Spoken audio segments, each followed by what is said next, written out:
This is the EWN Podcast Network.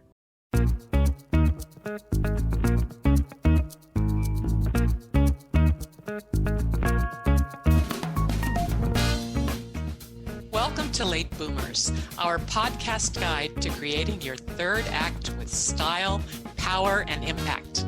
Hi, I'm Kathy Worthington. And I'm Mary Elkins. Join us as we bring you conversations with successful entrepreneurs, entertainers, and people with vision who are making a difference in the world. Everyone has a story, and we'll take you along for the ride on each interview, recounting the journey our guests have taken to get where they are, inspiring you to create your own path to success. Let's get started.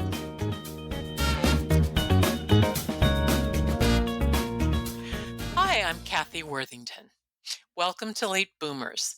Today we have as our special guest Lee Tran, a TEDx speaker and keynote speaker, a transformation coach, and author of her memoir, I Did Not Miss the Boat. During the COVID lockdown in March 2020, Lee also started a Facebook live stream to feature her guests' thriving stories. My co-host Mary Elkins and I were guests on her Facebook Live Thriving Conversations this week. And yes, we were, and I'm Mary Elkins. And Lee was a Vietnam War survivor and penniless boat people refugee who graduated from Villanova University, a female scientist turned business owner. Lee continues to break one glass ceiling after another by inspiring her audience to get out of their molds so they can rock the boat of their lives with intention and purpose. Welcome, Lee. Well, thank you, Mary and Kathy. It's such an honor to be here with you. Great to have you. And tell us about your early years and background and how old you were when the Vietnam War upended your family and country. Well, it's a long story. That's why I had to put it out in a book. But in the short version is when I was 12 years old. And that's when my world kind of crumbling because the North Vietnam communists start take over the South. And that's where we were in Saigon. And once they got in, the 4 years from 12 to 16 years old, those are my upside down world. Growing up as a teenager, that's really tough being a minority in that country. We're Chinese. That's why the subtitle of the book is Hoa. Hoa means they call us Chinese Hoa people, not HOA. So a lot of people think that's HOA, but Hoa means Chinese people in Vietnamese. And so we were targeted as capitalists. And they, at one period of time, they were having people just come and ransack our home, take inventory of everything. And there's a lot of people got disappear in the middle of the night, and you don't know what happened, but you don't dare to ask. So those 4 years was really rough for my family, and I would say that for the entire population in South Vietnam. But I think the worst are the Chinese minority being targeted. So by 1978, 79, that's when the Vietnam upper border with China had conflict.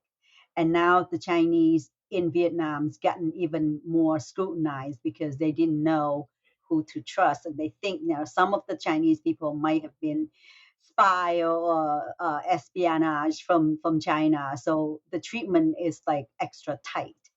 And the best thing is to just give us a chance by taking our money and say, you can sail to the sea. And if you die, that's your problem. And if you get caught, you can buy your way out again.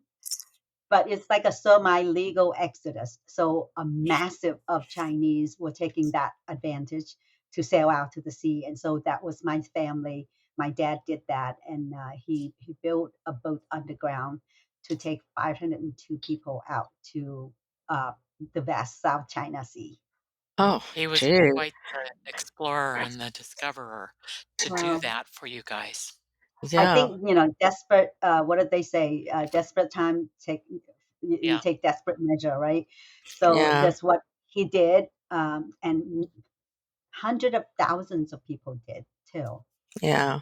And I'm sure that you have heard the term boat people, and that's what that's an influx of boat people start to come out during that time and Gee. continue to come out into the early 90s, I think. Hmm. Mhm. What a story. And on that note, I'd love to hear about your book. Please explain to us the title and the subtitle of your book.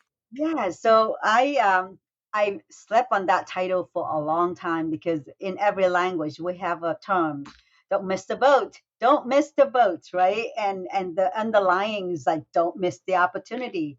And we have the same thing that in Chinese and Vietnamese, but except we'll say don't miss the bus, don't miss the dock, don't miss it, but it's the same meaning. And I thought how appropriate was that we came out as a boat and I survived through it. I didn't miss it. I mean, lots of people, some of my friends and some of the people I know, they keep missing it because they keep get caught or they get conned from people say, okay, give me the money, I'll give you a passage, but they never did. So many people have like 5, 7 attempt in order to get out. And my dad was making only one attempt and we were able to get out. Mind you that it was a harrowing trip, 7 days on the in the sea, and we got pirated 4 times in the Gulf of Thailand, and we made out okay. So for me to survive in America, I certainly didn't miss the boat. But metaphorically, I felt like I missed a lot of boats because the disadvantage that I came from and the opportunity that I didn't think that I was worth it or I'm good enough or I have the confidence to grab those opportunity. So for many years, I settled to be somebody who's average. I settled to be somebody just go cut a check and make a living and just be average like everyone. And it took me a long time to notice that I do have a choice. I live in America. I have a choice to be free. I shouldn't miss that boat. I don't want to wait until I'm in the dead bed and say, all those years I could have done this and I didn't. So it took me a while to realize it. And it took me the pandemic to give birth to my book, and I'm so proud to do that because in that book, I was able to go back to find that 16 years old girl that who left Vietnam with her parents to to identify her as a Mhm. person that she's worth it to do whatever she wants to do. She has the freedom to do that. To tell her that it is okay to be different. It is okay to speak up. It is okay to Mhm. be somebody that to make you happy because you do have a choice. So this book has been a healing book, a book that reconnect me with my roots, a book that to propel me in a way that I didn't think I had the confidence before.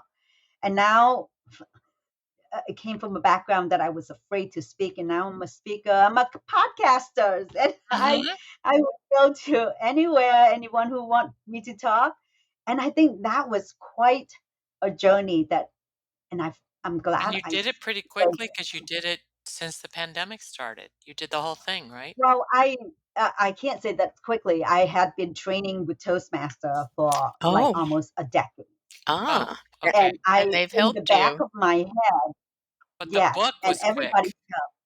The book was Yeah, super the book quick, I was think. quick, even though I sat on it for like almost 2 decades too. And Mhm. I'm keep telling myself that I can't even string two cohesive English together. Who am I to be able to write a book and be an author?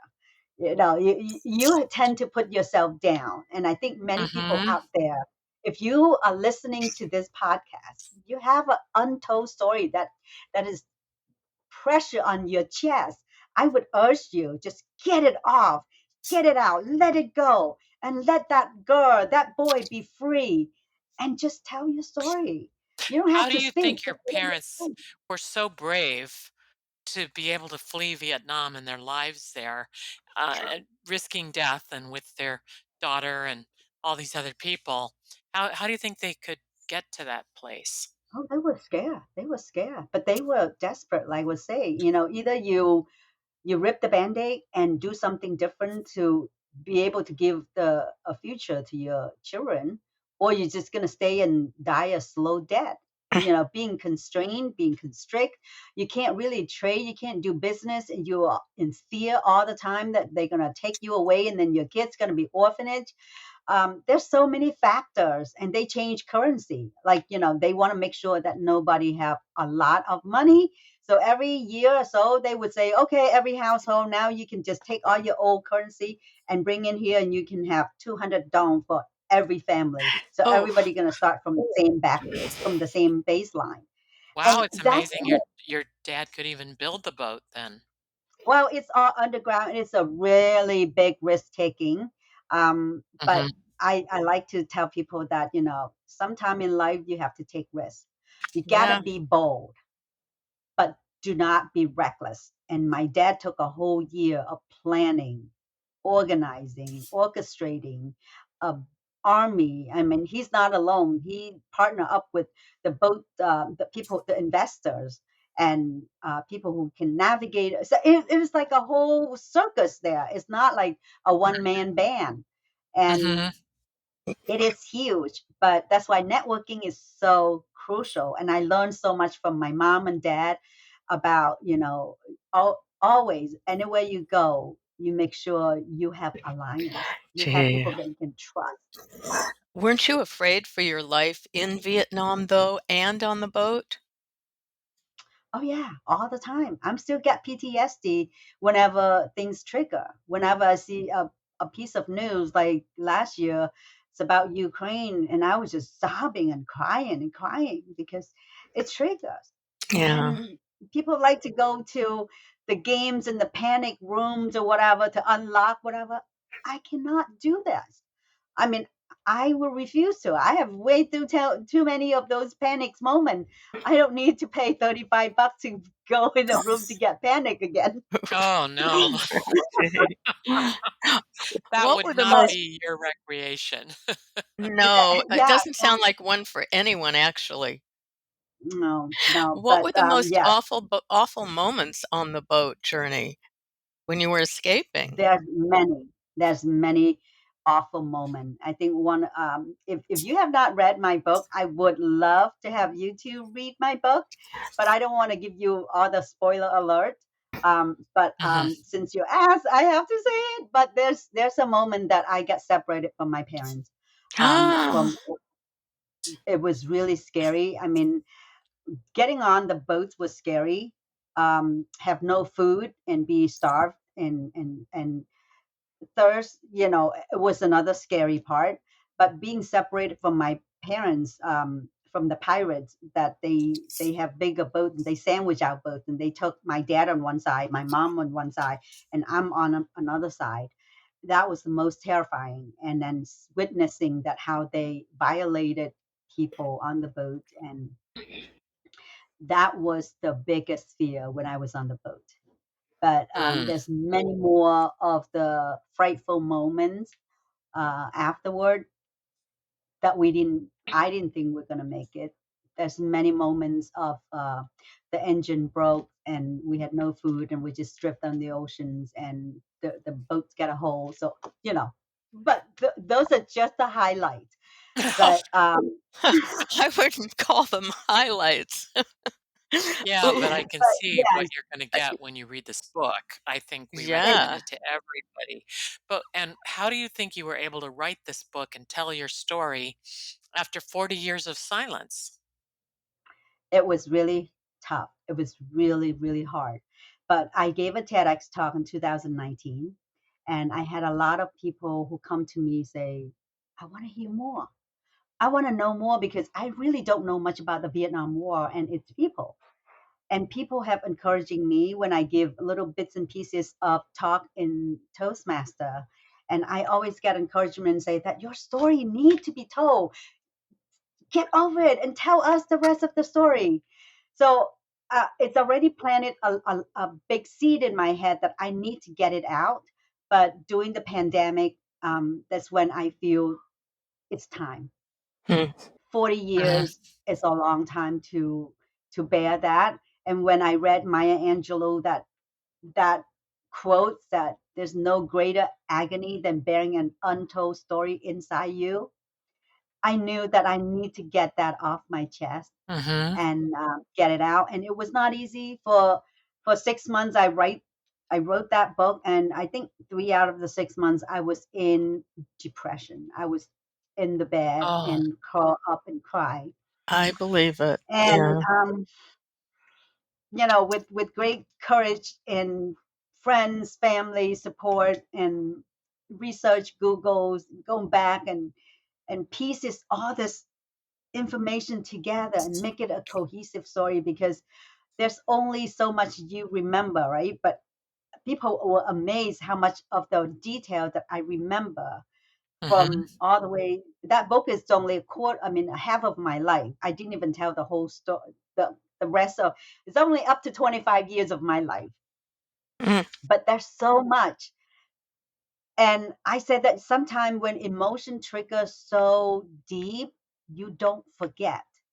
Now I have the permission to forget because now it's in the book. I don't need to register in my Yeah, brain. that's a big So I advantage. unloaded. Yeah. And if you read that book, you will see that how my relationship with my dad was really complicated. He's a really great father, but very strict. The typical stereo Chinese men who abide law and don't express his emotion with his kids. And I find out I'm not alone. I mean, it's like Europeans have the same culture, and people here, a lot. I think it's a generational type of thing. Mhm. But then I have a lot of unfinished unconversation with my dad, unfinished business that I feel like I didn't get a chance to be an adult child with him. that sounds Mhm. like So your next writing the book. book, well, yes and no. I think all this talking and all the podcasts, I have really made conversation with my dad, and each time I talk about him, is I feel like I'm conversing with him, and it's a healing process. And I'm really proud to be his daughter, and I'm really proud that I can share his story. Oh, Mhm. yeah. Well, tell us a few things that people can learn from your memoir. Well, never be afraid of who you are. So I came to this country with a stigma. And I always felt like, there's a big stamp on my forehead say that's refugees and, foreigner and, all those things. But I'm very proud of who I am today. I'm very comfortable to tell people about my vulnerability, the things that I didn't know and still don't know, about the culture of this country. And I am willing to share what I had with me, even little of as much as I can, being a Chinese slash Vietnamese slash American. So, I was in that teenager transitional stage between 16, 17, and coming to this country. That's another mystery. If you read the book, you're going to see why I'm struggle so much with my own identity too. Mhm. So I'm not going to give it all, but that is a one big factor in there. And so writing the book really tell me who I am. I am now be proud of, my identity. I'm not Mhm. confused.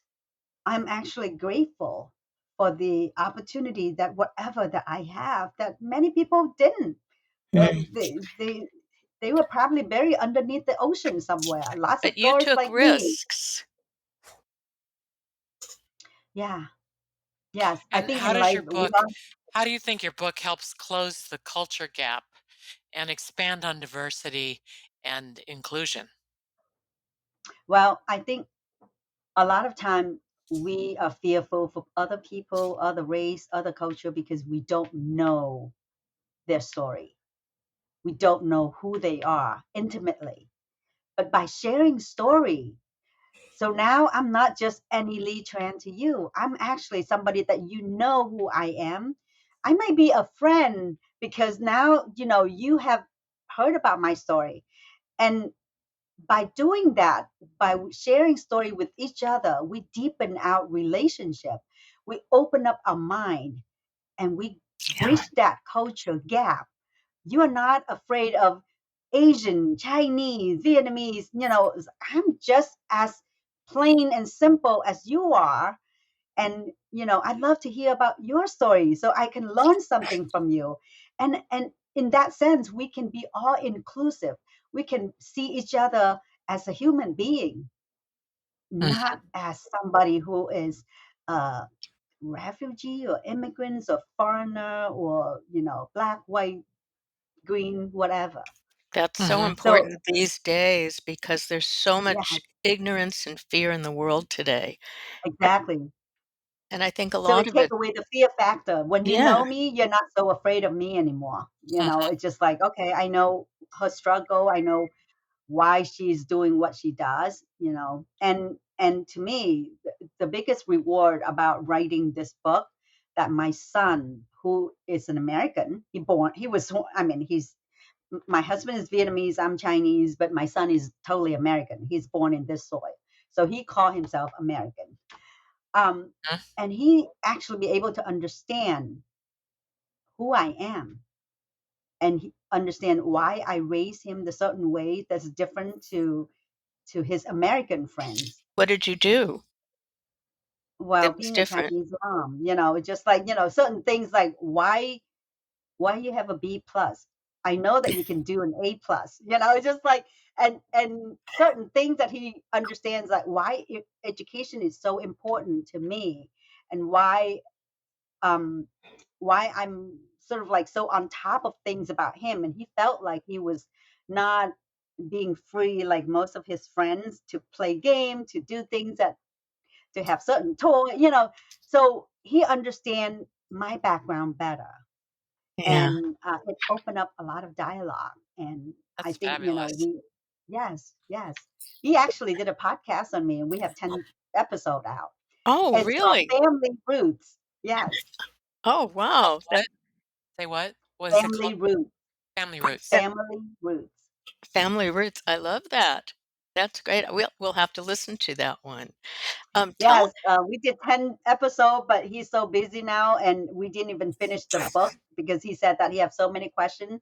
And by doing a podcast, he can help other families that who has that bridge, that gap, that they can open a dialogue and bridge it together between the generation. And I was grateful that he was able to do that. And how That's old is great. he doing while he's doing that? He's he's just 28. He's just turned 28. Oh, 28 this past Oh, wow. December. Yes, that's yes. great. So, who's the audience? Who do you think is the audience for your book? And tell us more about why people need to read it. Well, I think the audience is any range from high school to retirement, especially female. I think lots of female have that not worthy self worth of feeling, and not having a lot of courage and confidence. And this book is written in the voice of a 16 years old girl who left the country, Oh, and Mhm. and so, um, but the underlying is we all need to go back to talk to our 16 years old self, yeah, right? Mhm. we And sure how much do. we have learned in the journey of our lives, that we need to take the time and go back and talk to that 16 years old, and see. I call it defragmentation. Like when you have a computer, you have fragmented, and it does not run smoothly. But if you have a time to sit and defragment it, and writing a book is almost like defragmenting my story, my life. And now things, you can have extra memory, you can run faster, the computer is smoother. And just like our lives, if we don't take the time to defragment it, 'cause then we be choppy. We have all this gap that we don't understand why things happen. Mhm. And I think this book is it's not only an educational, it's entertaining too, because I bring many different culture inside the book that you can actually read and understand why certain race think certain way.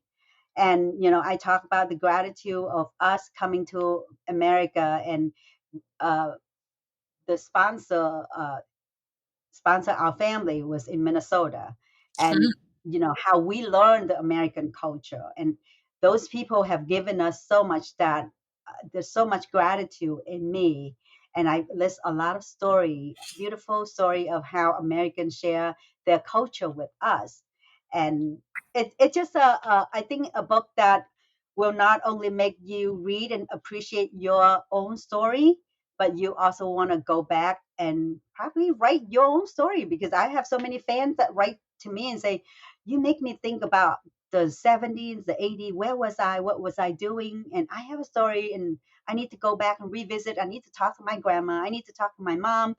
I need to understand my culture. So it is a beautiful thing to hear that my story can demonstrate a point that everyone has their own beautiful story, and be proud and go back and reconnecting with it and share, because that's how we bind to each other and understand each other.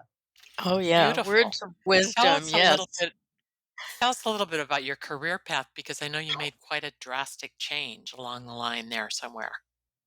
Yes, yes. So coming to America, I had a dream. I have a big dream just to get my college degree, because that's something that I have been yearning for since the day that Vietnam War ended, and I got an opportunity to finish my college degree, but I didn't know what I wanted to do because I can't speak that well and I didn't write that well. So and my grandmother always say that I had a healing hand. So I wanted to be a pharmacist, but the pharmacy school is not in the environment I wanted to. So um, long story short, I picked a chemistry major, and I was in the pharmaceutical company doing organic synthesis, like medicinal chemist. So close enough to be a pharmacist. Instead of counting pills, I was making pills. Mhm. So I was in there for 17 years, and have some really fun time and good accomplishment. But I realized that it wasn't for me. I'm a people person. I'm curious about what's outside, and I'm not good to be a lab rat. Even though I did it for a while, and the money was good, it gave me time to raise my family. But then I venture out. I raised my hand for a volunteer for a layoff, and I took that severance and have my own company as the interior decorator design for Oh, customizing window treatment, because I know Really? how to sew when I was little. So sewing was my passion and fashion was my passion. That's another thing. I didn't think that I could be in the fashion design because I didn't have connection. I don't know anyone in Hollywood. So, it's like all those things that you tell yourself that you're not good enough, or you don't have the privilege and you don't have the advantage and blah, blah, blah, blah. So I was a chemist, and then I finally decided that I'm breaking out, and I took the risk and plunge and be a interior decorator, and I had my own company for 10 years, which is very successful. And then I don't want to give away, but I blow out the birthday candle in the year that my dad passed away at that age, and it made me realize that I have to start building my legacy. I need Ah, to tell the story. So again, I walk out of a prosperous business and move to Florida to absorb the sun and trying to find that 16 years old girl. And it took 4 or 5 years in order to get her out of my head, because thank goodness for the gift of time during the pandemic. mhm. So I'm evolving. I tell people that I'm a metamorphosis. yeah. I'm keep evolve, and I'm I like that. that's my life. Yes, and I'm not gonna stop evolving. Yeah, I love the title "Late Boomers," and here I am booming every single stage of my life, and I'm loving it. And And that's what our podcast I is would never. about. Booming.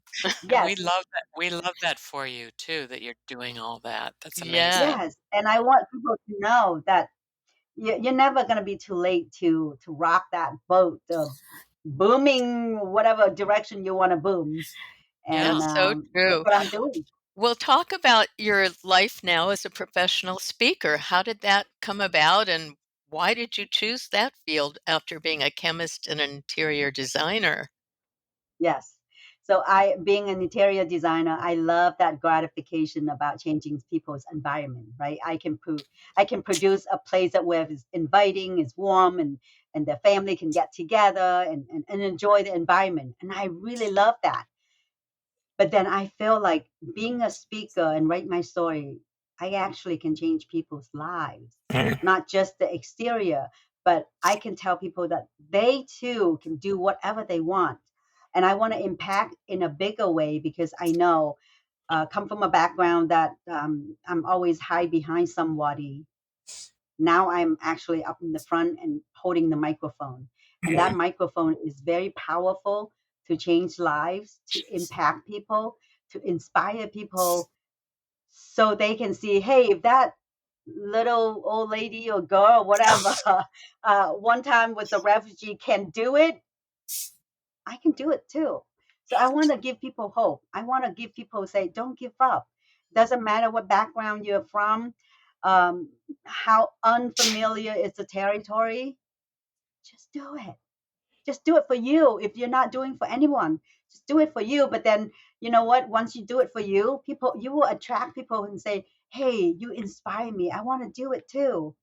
And that's how we impacting each other. I love And I that. wanted And to ask you, what makes your heart sing?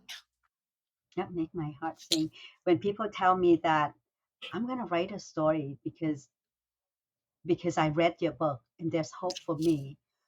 I gave a keynote 2 years ago at the Toastmaster conference, and I have many people who gave me, and I just every now and then on a rainy day that when you don't trust yourself, when you doubt on yourself, go open up something that make you feel confidence again.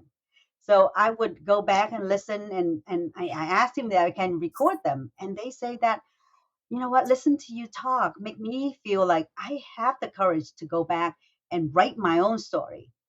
That make me sing. That make me feel like, aha, I am actually can live a legacy by living something in somebody's heart.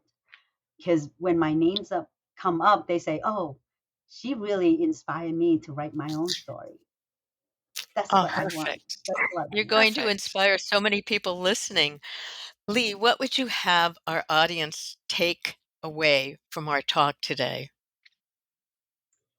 I would say don't let any barrier, any doubt, any reason that tell you that you're not good enough, you're not ready, you not worth it. Nobody want to hear it because that's what I used to think. You know, who wants to hear my story? It's just a refugee story. But then my friend came to me and it's like, you kidding? I could imagine eating popcorn and watching movie, yours. So you never know. I mean, your trash can be somebody's treasure. And sometimes we don't think our life is important. And what one phrase that I remember when I read Frank McCourt's Angela Ash's story, and he Mhm. said that, you know, I find the significance of the of my life. You know to say, I find the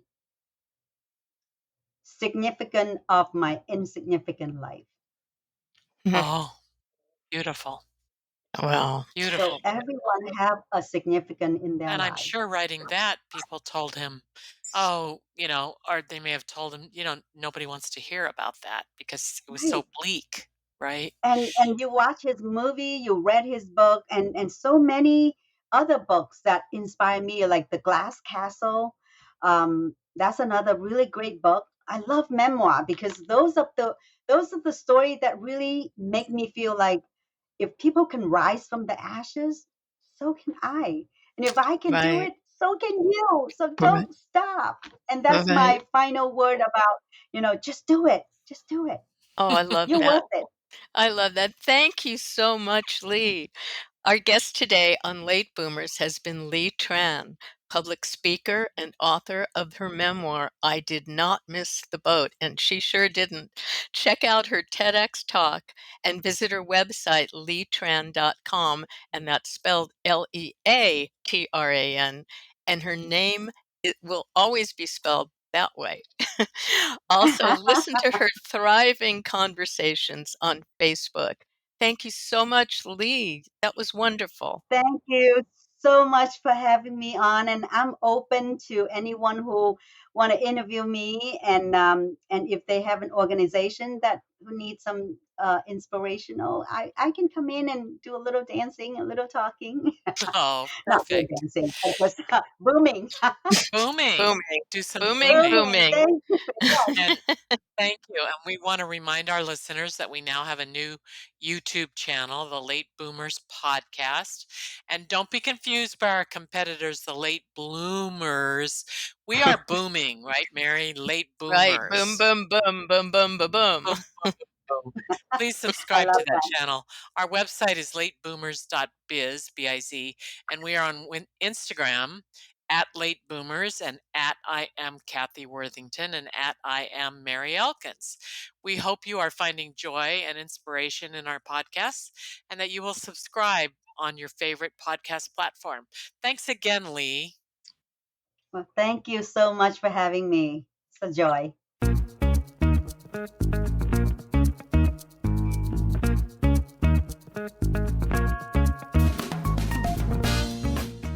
Thank you for joining us on Late Boomers, the podcast that is your guide to creating a third act with style, power, and impact. Please visit our website and get in touch with us at lateboomers.biz. If you would like to listen to or download other episodes of Late Boomers, go to ewnpodcastnetwork.com. This podcast is also available on Spotify, Apple Podcast, and most other major podcast sites. We hope you make use of the wisdom you've gained here and that you enjoy a successful third act with your own style, power, and impact.